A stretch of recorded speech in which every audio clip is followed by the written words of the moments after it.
Liliane, donc tu nous as présenté tout à l'heure au cours du séminaire donc un travail de thèse hein, sur donc la formation, le développement de la formation au Brésil. Et au cours de ce séminaire, on a beaucoup discuté notamment des enquêtes comparatives.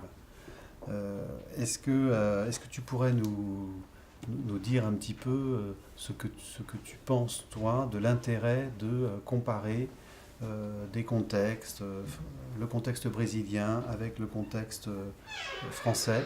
Est-ce que tu pourrais nous parler de l'intérêt hein, de cette méthode pour toi et des difficultés aussi en matière de production de connaissances? Oui. Bon, c'est toujours difficile de faire des comparaisons entre deux réalités nationales complètement distinctes.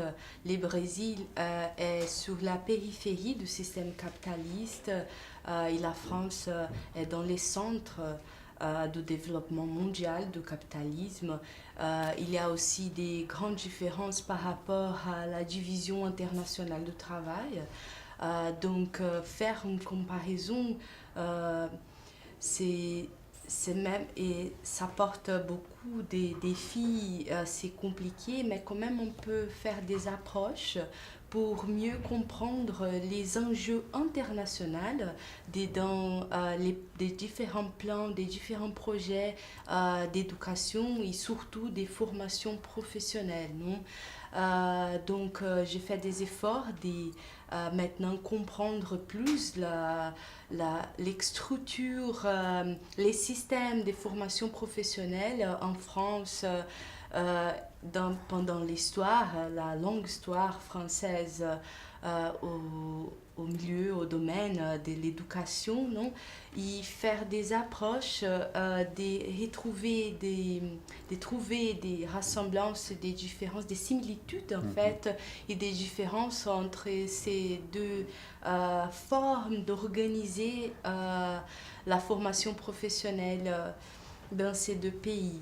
Je trouve qu'il y a beaucoup de différences. On ne peut pas, on vient de discuter beaucoup sur ça, on ne peut pas faire des corrélations automatiques, par exemple, entre la formation, qu'est-ce que c'est des normes, qu'est-ce que c'est le nombre de formations professionnelles continues ici en France, principalement depuis 1971, non, avec les changements de la loi, l'établissement d'une loi par rapport à la formation professionnelle continue, et au Brésil la première fois que cette expression formation professionnelle continue a apparu dans la législation était à 2008.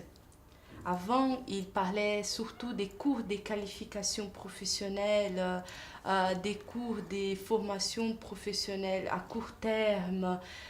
Il y a une polysémie dans la définition des formations, de l'éducation, de l'enseignement et surtout des formations professionnelles, enseignement technique.